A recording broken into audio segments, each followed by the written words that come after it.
Avengers! Assemble. Hello everyone, and welcome back to Excelsior, the world's #1 Marvel's Avengers podcast. I'm your director, Christian Buckley, as always, joined by my co-host, the Apex legend, Jack Martin. Excelsior, Christian. Welcome to the dog days of the summer. Is that a normal expression, or is that like a baseball sports expression? I've definitely heard it before. I heard it growing up, and then I remember there was a Diary of a Wimpy Kid book that was called The Dog Days of Summer or something like that. All right. Let's say it's a normie term. Did you ever read those? Was that around us, our time? That it was. Here's the thing, Christian. Didn't read. Yeah. Didn't read as a kid. Yeah.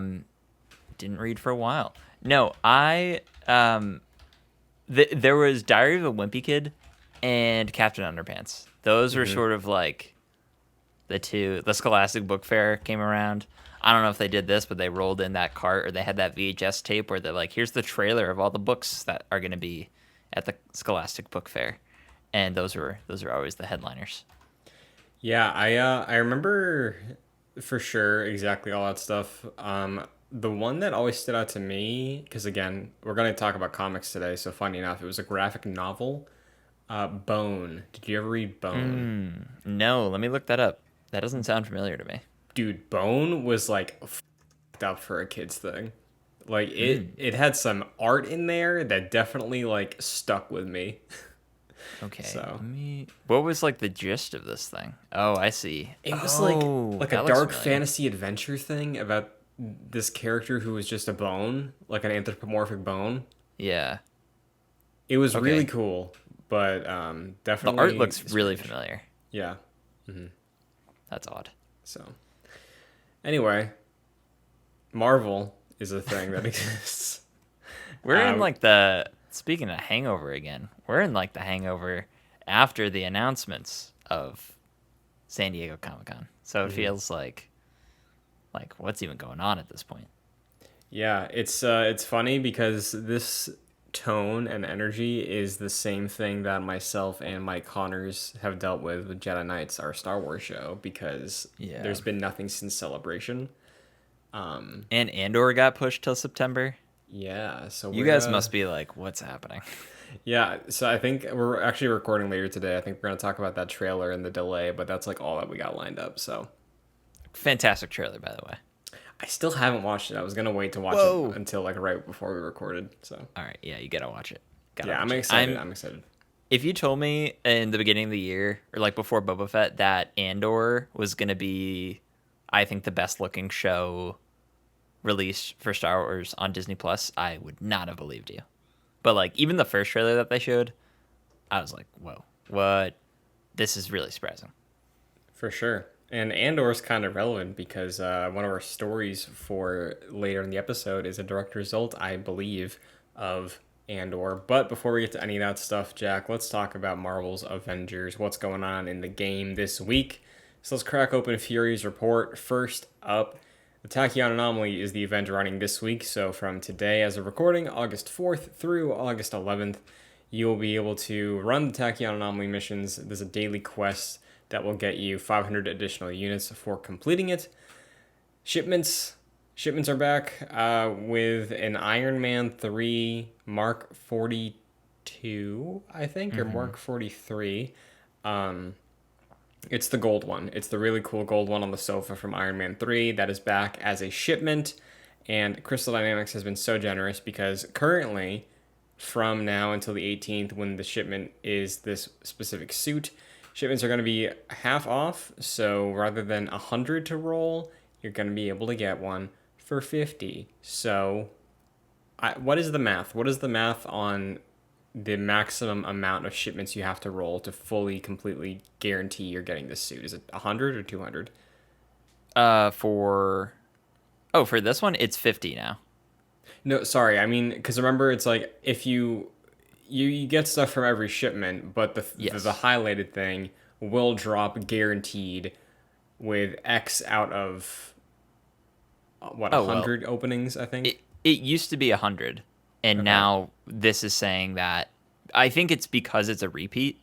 And I found that out because I opened the game. I was like, oh, sweet, let me get the Iron Man one. Oh, It's a okay. repeat, so now 50 opens will 100% get you. And I've never gotten one of these before the maximum amount. But if you open 50 shipments, you will 100% get the Iron Man suit on the 50th open if you don't get it before. Thank you. I'm stupid. I thought they were cutting the cost in half. Oh, yeah. No, so it's still 250 units, the Green Gotcha. Boys. Okay. Yeah, so 250 units times 50 opens, you're spending 12,500. Okay. I might be able to swing that. I know I've been a broke units boy since I missed out on that megaton they gave everybody. So this one I might be able to do. Yeah. I actually jumped into the game for the first time in probably months at this point. Now that I'm thinking about it. Yeah. Um and I didn't get the Jane like intro. You know like the Spider-Man intro we got, Yeah. like the animated one, and the one that they have the Jane intro that they release like on YouTube or whatever. I think that's supposed to be in the game, but I didn't get it. So I was like, that's a little weird. And I just went up to the war table and picked Jane, and I walked around as her with like no fanfare. And I was running up to characters like trying to get her to talk. She wasn't talking, and I was like, what is going on? Does she not have a voice actor? Turns out she does. I think she just talks more like when she's the passive character in the helicarrier, and you walk up to her, because then you can like interact with her and she'll have a conversation. So that was all well and good. Didn't actually like play the game really. I just kind of went around the helicarrier. Was going to do the Iron Man 3 shipment thing, but I guess I'd already done that. So I was like, well, this is a waste, and just booted off the game. Fair. So I did get it when I logged in. Well, because initially I had the same problem. I logged in, I did not get it. But I was also, it was the first time I logged in since the, I think, 5.3 or whatever. So I got the Fury cutscene the first time running through. It's like, oh, Fury's back, and this is the change to the war table. And I think that, like, negated the Jane cutscene from triggering. Right. So I believe the second time I logged in after that, I did see the Jane cutscene. It was either that or it was the same session when I did play as her, and then I walked into pick up Mjolnir, and then I did it, and then the cutscene played. It was either one of those two things. So it was either the second Okay. boot up or the hammer, but I don't think the hammer triggers it specifically. It could have just been random. Okay. And correct me if I'm wrong, but is she from? She's from like a different universe, right? She kind of just got Yes. sucked. That I feel like we need to bring more attention to that because that is pretty profound. Like I feel like that is the first instance of that in this Marvel's Avengers universe. And obviously, like, there's not a lot of fanfare around her character. Like, there's no operation, so they don't really delve into that. So it's just kind of funny that they're like, "Yep, this is Jane," and by the way, she's from a different universe.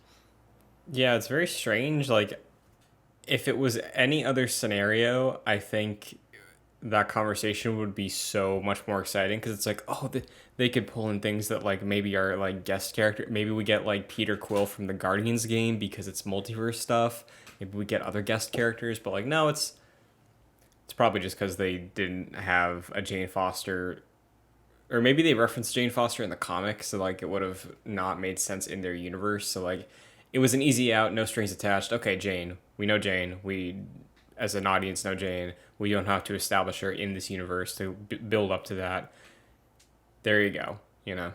Yeah, it's a little odd, but it's just like the circumstance of her not having an operation and just kind of being there, Yeah, and she is also from the multiverse. That's just it's funny. It's funny to me. definitely. Speaking of Thor's, there is triple XP again from today as of recording to August 11th for Thor. So if you're running your Tachyon Anomaly daily quests for these units to open up your shipments to get your Iron Man skin, play as Thor, you'll reap the benefits threefold.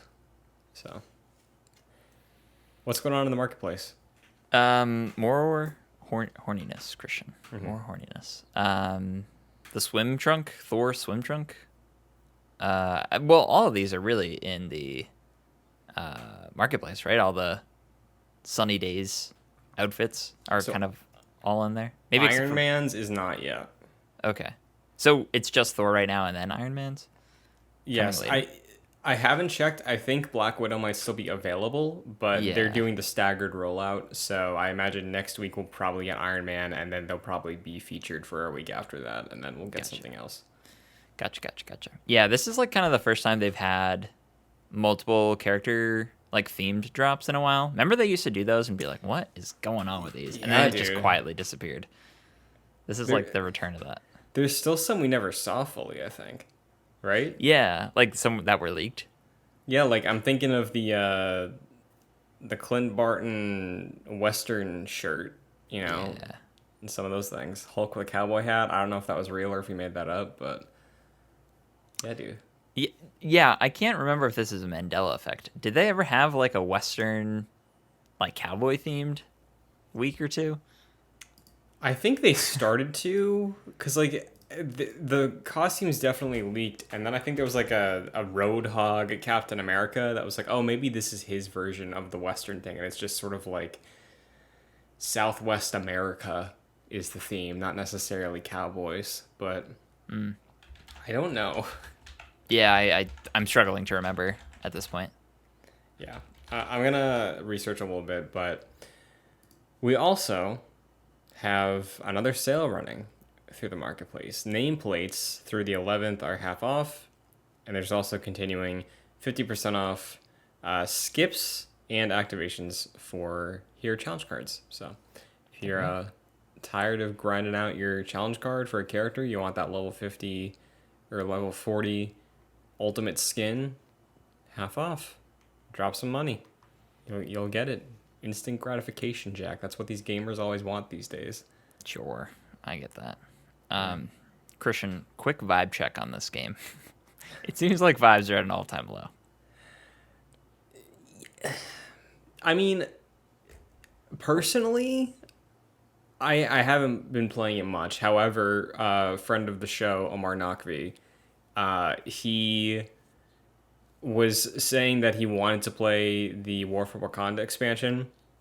So I was like, dude, say when. I'll drop in with you. I'll play through it because just giving me some reason to have an excitement about this game again and like motivating me to do something. I'm like, oh yeah, if I was playing with a friend, I would absolutely run through it. So like I still enjoy the game. It's just the motivation I think is at an all-time low currently. Uh for me at least. What about you? It's definitely the motivation. I feel no real motivation to play the game really at any point. I mean, talk about like recycling content. Like they just keep doing the same events over and over, which like I understand, but that doesn't make me interested in wanting to go back and actually play that. Like if they had new events that were going on, that weren't just the 2021 events, then I would be much more interested to actually like go in and keep playing the game. But there's just, and I feel like the communication as well. Maybe it's because of like the acquisition, like that probably plays a really big part to it. But it just feels like there's nothing really on the horizon that we can expect, and that's been pretty difficult for the past year because it has been throughout all of 2022. Aside from Jane and like a few like bug fixes here and there, there's just been very little news about the game. For sure. I do think something that is hope inspiring is like following some of the developers on Twitter. Brian Wagner the other day tweeted about getting in the booth to like lead a VO session for some people. So new VO maybe for a character or an event or an expansion. Like the game is still very much being worked on. I remember there was recently the Hawkeye actor was in the booth saying that he was recording for Avengers. So like they're still working on stuff. Things are still cooking for this game that are, I'd say, substantial to some degree based off of what we've had so far this year. Uh, at least when it comes to maybe having some story elements involved. So yeah, I'm with you. I think currently dead time, but I haven't given up yet. You know, once we get a firmer idea when the Embracer Group acquisition closes, I think within the next couple weeks, maybe then we'll have a better idea about the future of this game and what to expect out of it. But yeah, I definitely hear you for sure. Yeah, it's hard to be like, what is even happening with this game? Like, what can we expect in the next, aside from like the same events as well as like discounts here and there? Like, what is actually like the future of the game? Just very unclear right now. Yeah, so we will absolutely stay tuned. We will see what's coming up. We will see the future of this game. But meanwhile, forgot to throw this on the dock. There was another development in this Jeff Grubb rumor EA Black Panther second EA developed Marvel game partnership that we talked about last episode. And the development is that this may be the second EA game, an Iron Man game. What does this do for you, Jack Martin, Iron Man main in Marvel's Avengers? Oh, makes me very excited. Makes me very excited. I love a game where you can just fly around. Yep. And we don't have a lot of those, I feel. Yep. So this would be pretty great. I felt like Iron Man played pretty great in Marvel's Avengers. It's nothing like that'll blow your socks off, but it was fun. And that was part of the reason why I played as him. I like to fly around. Same with Thor. Those two are kind of my back and forth mains. So yeah, this really excites me. Obviously, there are no details about this, and this is like kind of a rumor. What you jumped to, what Kevin Diaz jumped to, what a lot of people jumped to was Anthem, created by EA and BioWare, I believe. And that game pretty much featured a Iron Man-like flight system. So, I mean, they have that engine, I'm sure, EA, and maybe it would be something similar to that. So that'd be pretty cool. It's funny you say that. I believe Anthem was on the Frostbite engine. So, oh, all right, never mind. Don't want that. you know, though, because like I played some of the Anthem alpha, I think, and I was like, wow, like control wise, that game plays great. It is so much fun to fly around and shoot things in Anthem. Yeah, that's what I've heard people say. Yeah, I did not get the full release. I did not buy it. It's dirt cheap now, and it's also available on Game Pass. Oh, So that's cool. listen, it might be worth hopping in there, fly around, and get a proof of concept of what this Iron Man game could be. And there's also customization, and you can very easily make the Ranger class, which is like the standard like exosuit looking thing, red and gold, so easily. So like you can even load in there, Jack, and basically pretend that you're playing a pre-alpha build of this Iron Man game, because I guarantee you it will feature some of the mechanics from Anthem, because Anthem was gonna get repurposed with Anthem Next, got canceled. So like whether it be people who worked on that game that might still be around at EA, or literally, I don't know, just the physics that they had in mind, I think there's probably, it makes sense if you hear EA is making an Iron Man game after looking at Anthem. So definitely worth checking out if you are so inclined, I think. Yeah, it's a good call. That's pretty much all the details we have about this, but I mean, that gets me very excited if this ends up being true. Yeah, and I think as a wider games industry thing, just looking at EA, like where Activision and Ubisoft have faltered, EA has risen to the occasion, man. Yeah, they have like quietly begun to rebuild their brand image in a very positive light. Like even they still have games like Apex, which should all intents and purposes should be one of those like, oh, microtransactions, like what are they doing with this free to play? But it just kind of worked at the end of the day, and no one was really, I think at the time that was just sort of the state of, and now still is like the state of free to play games. Like no one really cares too much about the microtransaction business. Or if they do, they just don't play the game. But like those games are very successful. But now they have like Jedi Fallen Order and like a lot of single player games. So yeah, I mean, it's been really interesting that EA has been like the most hated company, which I think has always been overblown, for years, and now has quietly begun to reverse that. Yeah, dude. So seeing or hearing that they're getting their hands on Marvel now, like I get the start for Star Wars was rocky, but I tweeted this out. Looking ahead to the next couple years of Star Wars games, the one I'm the most excited for, and the one that I think is actually going to come out and let alone like be good, just flat out come out, is the EA Star Wars game. So like, Yep. I feel good about them tackling this stuff right now. Obviously, we're not going to know until we see something and get our hands on it, but I'm with you. I think the EA hate was a little bit overblown. They I get it, but absolutely, yeah, there are worse companies in the world. Like it was like compiled, not even like in the video game industry. It was like any company, and it's like, all right, there are much worse companies than EA, but I get it. yeah, for sure. And like, listen, you're talking to somebody right now who I did not finish it, but I really enjoyed Mass Effect Andromeda. I didn't really get any bugs outside of a couple stutters. I love Battlefront 2 in the year 2022. I loved Battlefront 1 when it launched. So, yeah, I think we're in an okay position. And obviously, Marvel Games has had some great successes and some not so great stumbles with some of their partnerships. So, I don't see the harm in partnering with EA, especially at this point in time. So. I'll tell you what, and you kind of alluded to it. If they said Ubisoft Iron Man, I would be not interested, or Sure. not as interested. Like Ubisoft has a very defined formula. Pretty much every game follows it that they make, and I'm just not. I don't play Ubisoft games anymore because they're like the same game in my opinion. So, or a lot of the different aspects of those games are very similar. So they're kind of hard to differentiate in my mind. So I feel like EA has much more of a diverse catalog of video games. So this would be cool, hopefully. Hell yeah.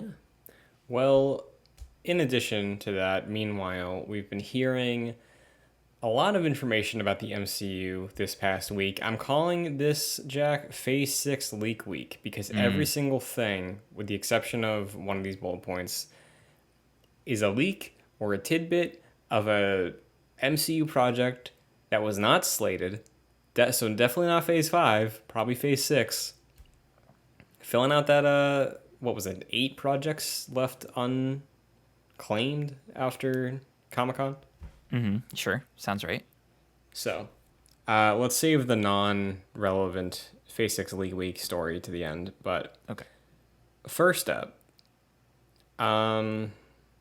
this one seems a bit less guaranteed. But Ryan Reynolds on his Instagram page posted a picture in the gym with his trainer. The caption, he might have had some words, but it led with a red circle emoji and twin swords clashed against each other. So Yeah. clearly this is Free Guy 2, right? That's what he's working Right. That's exactly right. Him and Joe Keery are in the gym working together. Yeah. But yeah, Deadpool 3, right? It's been thrown around a lot for a while now, and they just put I'm blanking on the director's name, but the guy that did Free Guy. I don't know if I know that. He's Off the top of my Ryan dome. Reynolds' buddy. He's the producer of Stranger Things. Sean Levy. Sean Levy, yeah. Sean Levy's directing Deadpool 3. So Gotcha. this is for Deadpool, right? Like, that's probably going to hit in Yeah. Phase 6, right? Yeah, it has to. This is probably within the next 2 or 3 years. Right? Probably. Yeah. I mean, when does Phase 6 start? Phase 6 starts November of 2024. That's kind of crazy to think know. about. That's so soon. So yeah, it's probably a 2025 movie, I would say. Yeah, is there an unmarked February date? Because it's probably this. Could be. Remember the first movie like came out on Valentine's Day and it was like one of the most successful R-rated releases at the time? Yeah, man. I love both these movies. I know 2 gets a bit more of like a wishy-washy depending on who you ask, but I'm excited for 3. I think the gap is probably just only going to help it after 2 sort of had that division amongst the reception, right?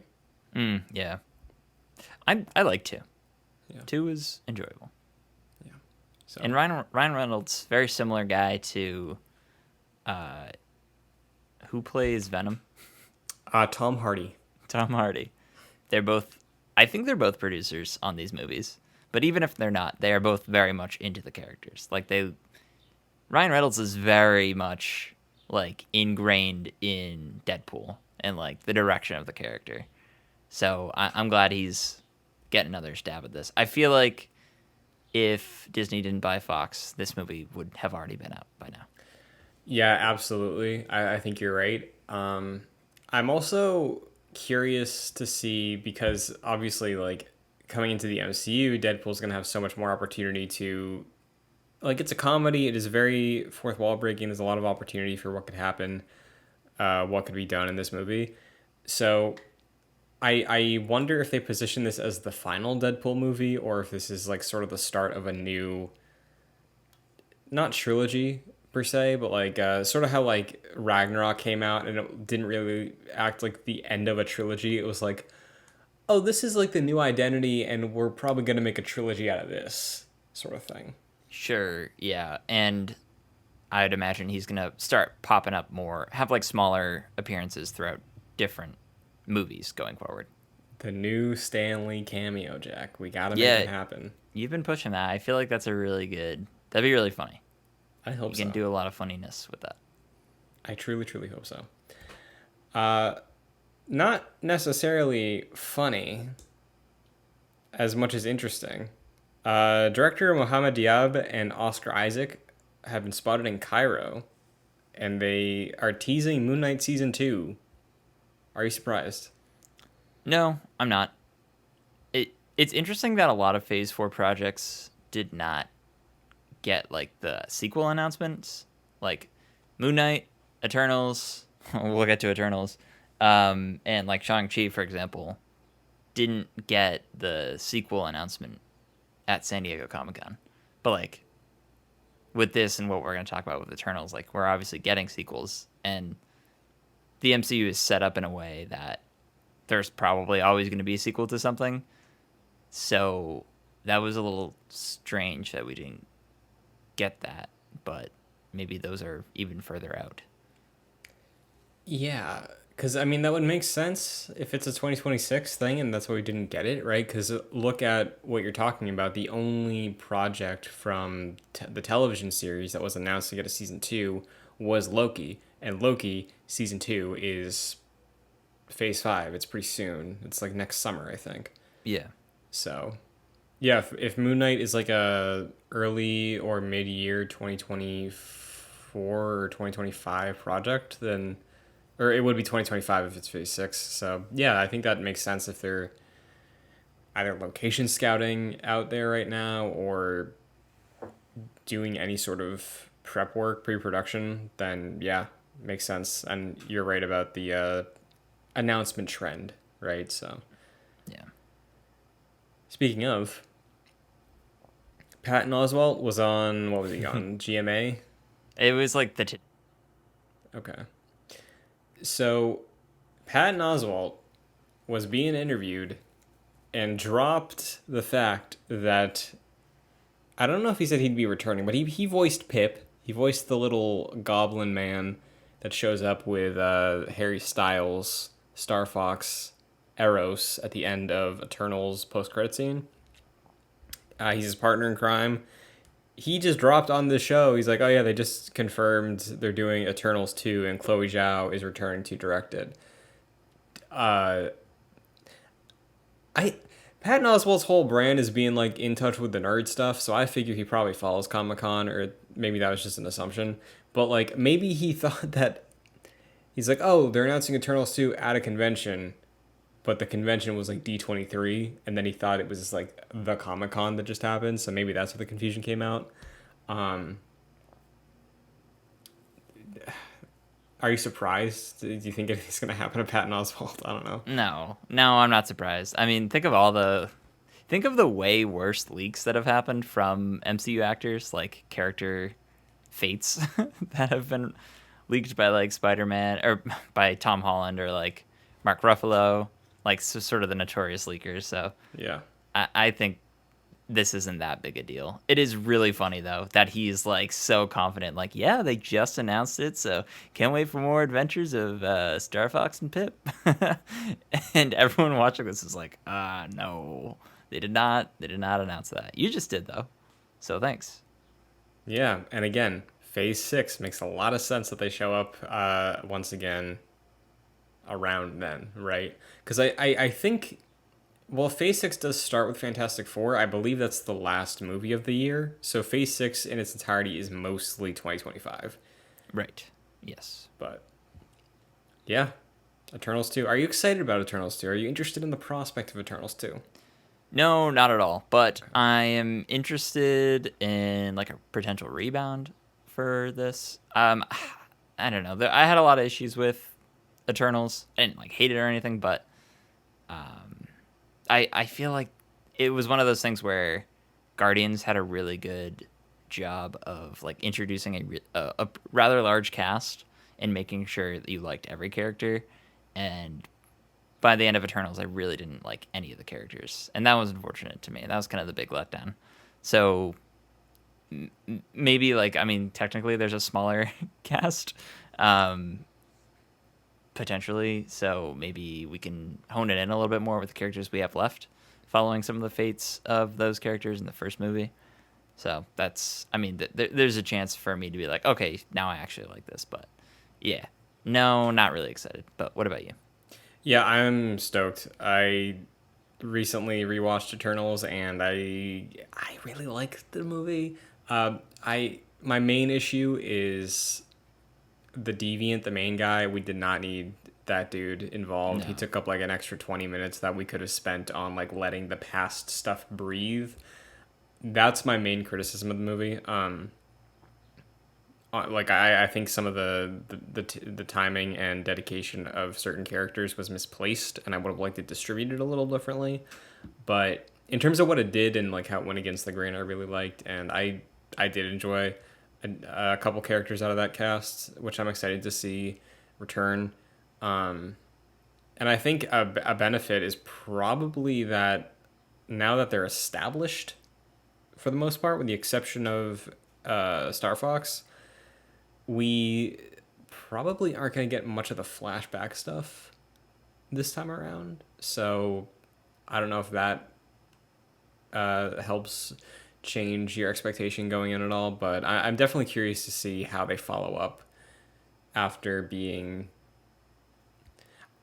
I'm not going to call it the most divisive MCU project because I feel like we've had a lot more lately between Doctor Strange, Multiverse of Madness, and Thor: Love and Thunder. I feel like those are a lot more like volatile, depending on who you ask. Yeah, I think those are more high and lows, and this is kind of like, this seems somewhat more in the middle. But like, I feel like the reactions to like Thor, for example, like I really dislike that movie, but there are other people who like really enjoyed that movie. Or same with like Doctor Strange. You and I really enjoyed that movie. A lot of people really disliked that movie. And Eternals is like, you probably either like mostly enjoy it or like mostly kind of not enjoy it. It's not like, I don't know, very hyperbolic, I don't think.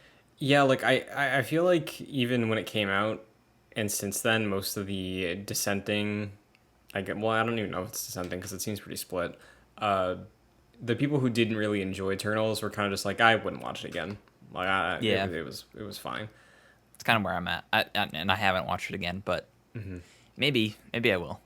So we'll see what's in store for Angelina Jolie and the gang in Eternals in a Oh couple of gosh. years. If this was a Taika production, I believe it would probably be called that. Sure. So, the last thing. So we're outside of the Phase 6 leak week. So I guess wrapping that up, do you expect all of these things to be announced officially at the D23 or whatever other events, investor days are happening in the next couple months at the end of the year?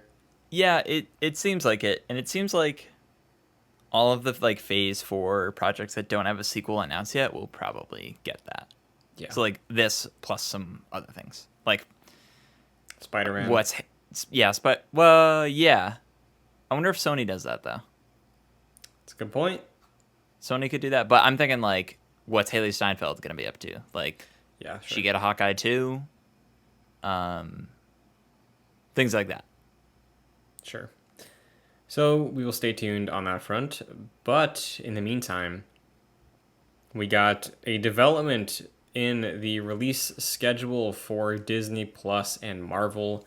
She-Hulk is claiming a new day of the week. It is now going to be, I believe, Wednesdays we get Andor, Thursdays we get She-Hulk, starting with the premiere on August 18th. We're getting so close. Yeah, dude. So close to the day everyone wants. Who wants Thursday better vibes than Wednesday? I say. But come on, you're right there. Give us the Friday drop. Yeah, well, works out for us at least as a podcast that records does. on Thursdays, you know? Yeah, that's nice. Watch it in the morning and then good to go. Yeah, stew on it for the day and then sit down to talk about it at night. That, yeah, I still would be a big fan of, live releases, but if they didn't do it for Obi-Wan Kenobi, I don't think they'll do it for anything. Regardless, I think, like you said, Thursday's a better vibe than Wednesdays. The number of days that I woke up on Wednesday, and I love Ms. Marvel. I love that show, but I was like, I'll watch it tomorrow before we record. Like, Yeah. it's just I got other things to do, Like, it's like Wednesday's the day where like I try to do most of the things that I don't want to do. I don't want to ruin that flow and momentum by watching something I like. Yeah. And like we actively want to watch it as soon as possible. They just make it really inconvenient, like in the middle of the week, to be like, guess I'm waking up and watching this. At least like on a Friday, I loved the Friday drops. Or be like, sweet, start of my weekend. Here we go. We'll do this, and then I have a day of work or whatever I have left of the week, and like that is a great start to the weekend. And now it's just like, all right, whatever. Thursday, like we said, somewhat better. Somewhat, but not much longer to wait now. She-Hulk is. Do we know an episode count? It's that going to be another 6 episode thing. Ooh. I would assume 6. I'm gonna double check that right now. Cool. But I don't know. Well, yeah. That's basically it for everything that has happened this week in Marvel. 9 30-minute episodes. Interesting. I like that. I think I like that too. 6 is too short, I think, as we found out. 6 is too long, I think, Jack, for some of the shows. You think so? Like what shows? I really think Moon Knight could have been a 4-episode thing and could have been incredible. Yeah. Instead of being 6 and good. Well, yeah. They have treated a lot of the shows like just really long movies, which I think has hindered them. So I think you probably got a point. Most of these should just have been movies. Yeah. But I mean, it seems like the shows now are more taking more of a traditional television approach. Like 9 30-minute episodes, okay. And then Daredevil, maybe too many episodes with 24, or was it 18? It was 18. 18, yeah. Yeah, so that's good at least. I just want the TV shows to actually feel like TV shows. Me too, and that's why I think She-Hulk has a lot of potential to surprise, and I hope it delivers on that with a half-hour sitcom, fourth wall breaking, rom-com legal drama stuff. I think that could be cool. So yeah, that's coming up soon. That's 2 weeks from today. Yes. So as a reminder, or I guess as a notice for the audience, that week I am out of town. So the She-Hulk review will be however many episodes we have. The week of the second batch of episodes or second episode, I don't know how many are releasing at the premiere, but when the Excelsior, the weekend of August 27th goes up, that is when you can expect to hear all our thoughts on She-Hulk, just as a heads up. Yeah, looking forward to it. Me too. In the meantime, Jack, we cracked open some comic books recently. Yep. Well, I guess we turned on a tablet because I read digital comics, and I think you do too. Same. I also read this on my Kindle. Yes. So we have decided in this sort of filler gap of no Marvel content to pursue where it all began. Not really in terms of the specific reading, but comic books as a medium.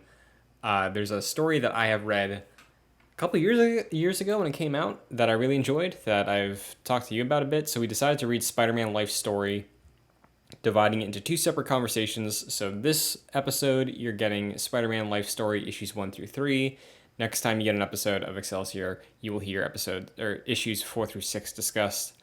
I guess starting off, Jack, since you are new to Spider-Man Life Story, basically the pitch, what did you know going in?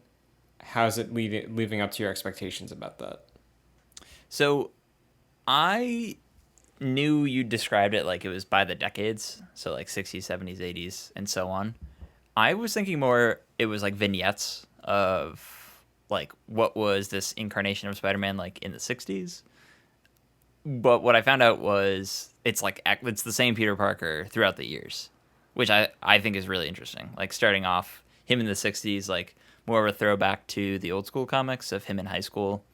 And then in the 70s, he's like 30, like in issue 2 in the 70s, I think he's at age 30. And then in the 80s, he's probably in his 40s. And that was so interesting. Like, I feel like we don't nowadays in more like the mainstream takes on Spider-Man, we don't get the older Spider-Man like look into his life at like what he's like as a middle-aged man. I think Into the Spider-Verse was one of the more recent ones where we got like a glimpse into that. Mm-hmm. So I really appreciated that. And yeah, I think it's a really interesting concept of going from the decades and following the same Spider-Man.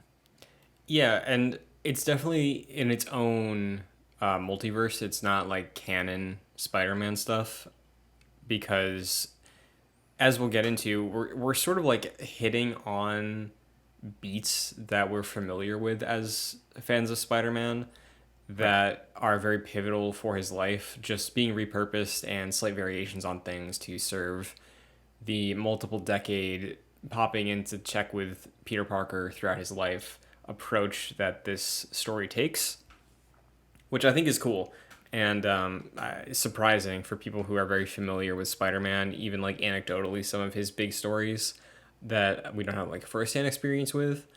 Being able to be surprised with some of the stuff like we'll get to, sort of like a Peter Parker dealing with the death of Gwen Stacy, I'm using air quotes, in this sort of fashion, in this take on the character. So I really like that about it, in addition to the way it sort of like set dresses the rest of the Marvel Universe in this take and Spider-Man's relationship with all these other heroes.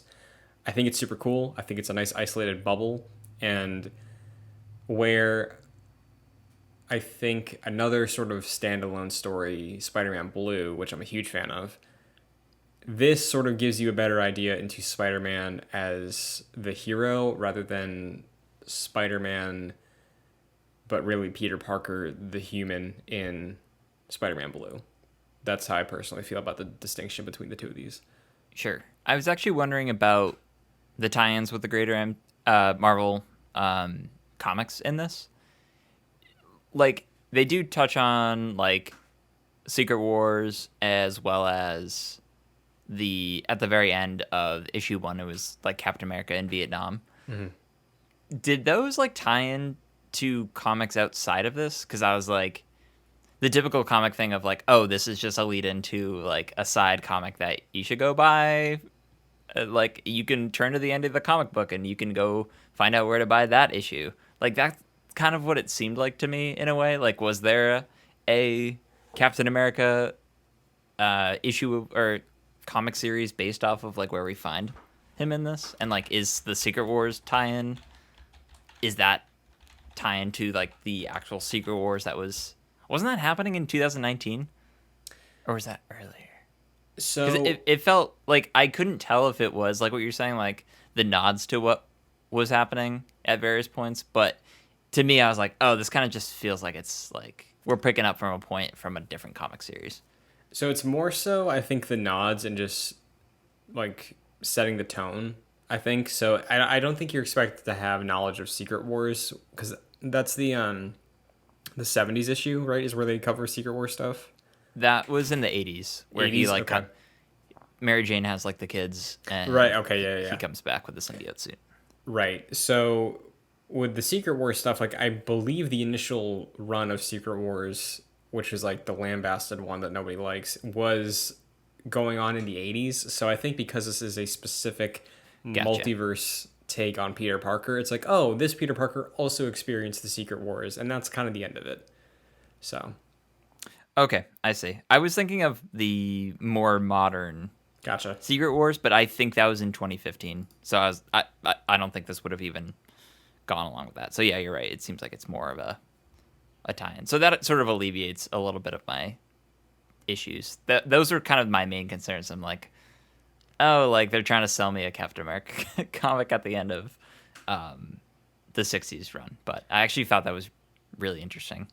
Yeah. So I definitely hear you where you're coming from with that, and honestly, I wish they were selling me a Captain America anti-Vietnam War comic, dude. That is some of the coolest. That's one of the coolest cliffhangers I've ever seen in a Spider-Man like issue ender, where you get to hear about the conflict. It's like really the through line of the '60s issue, and it ends off with Flash being like, "Hey, I'm shipping out. It's like I want to help the country. I was inspired by Spider-Man and all that stuff."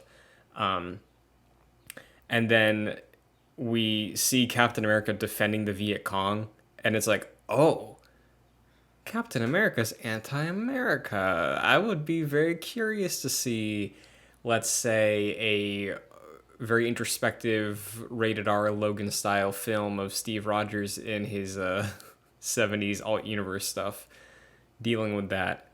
Because it's just a really cool concept, and like obviously we see Captain America go against the government a lot in a lot of his stories, but this specific one, like placing this as a period piece and being like, hey, Captain America, he would have been anti war for the Vietnam War, as many people were.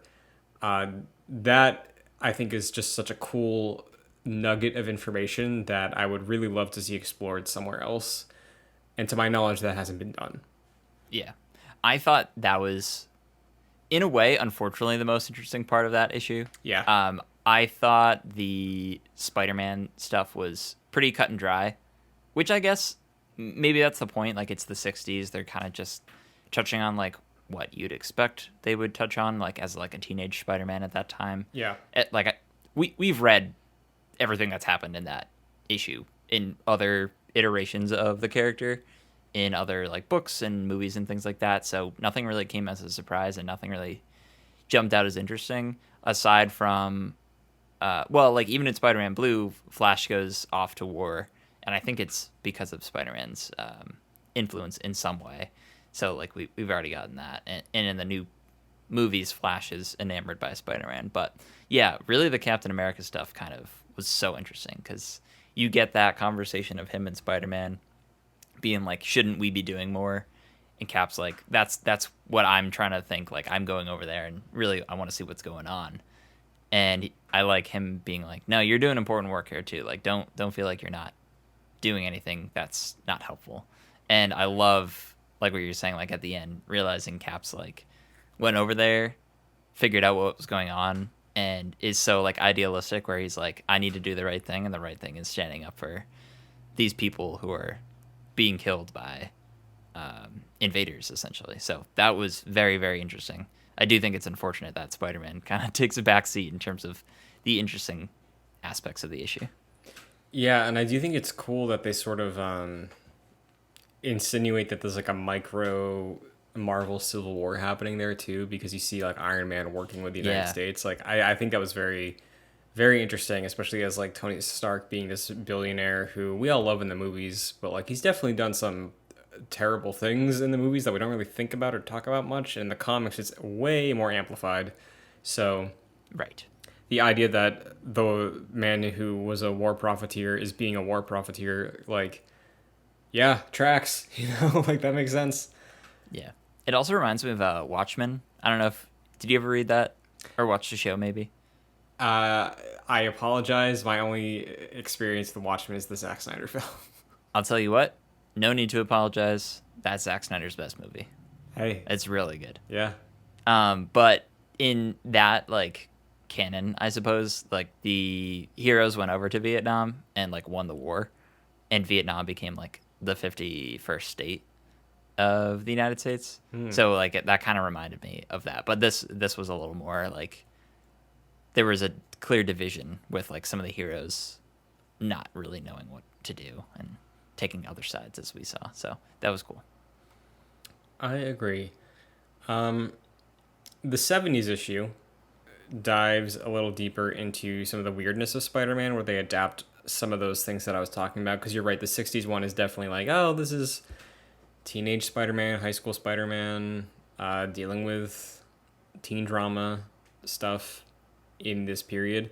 But with the 70s one, it brings in elements of the death of Gwen Stacy, the Clone Saga in a way that I know when it came out at the time, I remember some people being hesitant about seeing the story work in some of those things of clones because again, the Clone Saga is like I haven't read it, but it is an infamous, awful era of Spider-Man, and I think that was in the '90s that saga came out. Yeah, that's right. So when you saw that, when you were reading and you realized what was going on with the clone stuff and like sort of adapting that and the death of Gwen Stacy, did you like how it was implemented in the execution of that, or did you be like, "Oh, clones, what is this? Star Wars?" Yeah, I was really conflicted about this issue. I think it's my favorite of the three, but I also feel like I have the most issues with it. Mm-hmm. Like, I really enjoyed, or I thought it was very interesting where we start off with Peter talking to a grave, and it's like, oh, he's talking to Uncle Ben. And he's like, oh, he's feeling guilty. And Gwen's like, oh, it's that anniversary again. Of course, like, I know you're going to be here. And they, like, cut to Flash Thompson's grave. So, like, Peter has that guilt that Flash died in the war, presumably, which I thought was a very interesting take on that. And they didn't go for the Uncle Ben route. But then, like, we have, like, him working with Reed Richards, which I thought was cool. And then like I do like Mary Jane sort of freaking out on him and being like, dude, I know, like, it's not a well kept secret from me. Like, I know your secret. So I thought that was interesting, but, didn't love the clone stuff. That's when I was like, nah, I don't really feel the weight of this. And I was actually kind of confused. Like, I had to reread it again. I was like, oh, she's the clone that survived. Like, it was a little unclear at the moment, and it didn't feel as, like, I'm thinking of, like, the death of Gwen Stacy in Amazing Spider-Man 2, and that had so much weight to it. And in this, like, she kind of has, like, an off-panel death, and it's like, I didn't love that. Yeah, and I like because from what we know, like the Gwen Stacy death is very tied to the Goblin in the initial run and the initial Death of Gwen Stacy comic, and then as well in Amazing Spider-Man 2, which is like the notable adaptation of that. We get Harry Osborn as the Goblin, and then here we also get just sort of another rendition, another color wheel Goblin character Yeah. acting. Black Goblin, this one. Yes, the Black Goblin, sort of giving this Peter Parker that story beat. So again, I think that's one of the cool things about Life Story is that it is in a way sort of doing what you expected when you started at the top of this of like, oh yeah, what was relevant to Peter Parker and Spider-Man story-wise in these decades is going to be sort of a vignette check-in. And they're sort of doing that, but it's not like it's on the bridge, and then when the symbiote comes into play, it's not like, oh yeah, this is just exactly how we all know the symbiote story. So on that level, I enjoy it, but yeah, as far as the clone stuff goes, I was sort of indifferent about it. You're like, it's definitely a less gruesome Gwen death. It's more of like well, it's kind of because like Peter doesn't realize it either, right? It's like, Yeah. oh, okay. it's sort of like a retrospective, oh no, it's not necessarily like a oh shit sort of thing. No, it's weird because like he's kind of cracking jokes like, oh, the like the I forget like the exact terminology, but he's like, oh, like the fake Peter didn't make it, or fake Peter is the only one who made it, which, and I guess the clone of Gwen did, but it was like kind of confusing at the time in that sense. I'm like, all right, what's happening here? It was not great. It wasn't a great execution, I think. For sure. So you said this was your favorite issue, um, and based off of what you said about the '60s one, it sounds like that was your least favorite one. Um, I don't know. I'm a little conflicted on the '80s issue. I don't think that really stuck with me too much. Okay. Um, Not that I so disliked any of these really, but yeah. I have my issue critiques with probably all three. But I did enjoy them for sure. So yeah, with the '80s issue, a lot of the I think takeaway from it is the fallout with Peter and Mary Jane, which I think is like something that we're used to seeing Spider-Man have relationship troubles, but seeing them again skip ahead, they're married now, they're expecting children, um, and just sort of when we reach the end of the issue, just the separation of them. I think that is the standout, but in terms of sort of like the adapting of the death of Gwen Stacy in the last issue, this one sort of basically fully rips Craven's Last Hunt, like almost identically with him showing up, Craven's motivation, what he does to Peter, the symbiote saving the day, like that sort of stuff. So actually, I don't remember. Have you read Craven's Last Hunt? No, I haven't. Okay. I don't mind up for spoilers or anything, but Yeah. yeah, that I knew like it's obviously Craven's involved, so it seemed probably similar, but I didn't realize it was like that one for one. Yeah.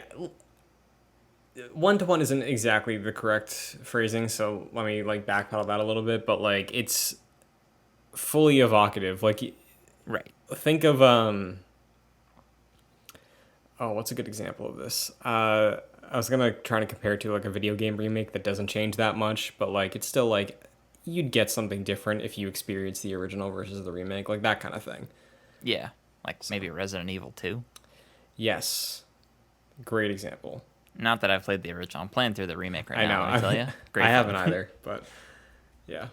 So, um, any other standouts though from that issue, or any other things that either are a benefit or something that you didn't enjoy? I think I'm glad we did like the stop here because now I have like now I can go into the next three with different expectations. Being like, okay, this is sort of set in its own like this isn't like going to tie into any, you know how like so many different comics are, it's like, yeah, we have this run, but it's also like we're going to tie into like five different other comics along the way. I'm glad it's not like that, even though like at parts it seemed like it was, but I know that going forward, so that'll be good to know. Um, and I think I'm really interested in the fact that it's following the same Peter Parker throughout the decades. So like, let's see where he's at in the '90s. Seems like he's going to be on his own like after the separation. 2000s, we're probably going to get some Sam Raimi references. I gotta imagine. So yeah, I think that's a really very very interesting stylistic and narrative choice to follow Peter till he's like pretty old. Uh, didn't really expect that going into this. I really thought it would just be like kind of like an ageless, like how the Simpsons don't age and Yeah. like cartoons don't age. I kind of felt like it was gonna be like that. So I'm really actually very glad that they decided to like age Peter along the decades. That's a really good choice. Yeah, and like you led with, it's sort of rare to see, right? Like you did give the example of Peter B. Parker in Spider Verse, but like the um the thing that's weird with Spider Man is that like he started his career when he was like 15, 14, right? Mm-hmm. So he can be Spider Man for multiple decades and still be like, oh, he's 30 something. I was like, yeah, he's been doing this for 2 decades. So like, it kind of reminds me of Insomniac Spider Man, where when they initially started revealing stuff about it, I think before we even saw Peter, they were like, he's in his prime. He's like 8 years into his career. And I was like, oh, so he's probably like older than we are used to seeing. And then when the game came out, I was like, oh no, he's like 24. Like that's Yeah. pretty young still. So, yeah, I'm definitely excited to continue on and hear your thoughts on the rest of the mini series, because I do think it experiments with the character in some fun ways that we haven't seen too much of. So Yeah. Yeah, I'm looking forward to it. And these are like really quick to get through. Like they're not vignettes, but in a way they kind of are, because it's like, all right, this is like the vibes of the 60s right now and like the gist of what's going on with the character interactions.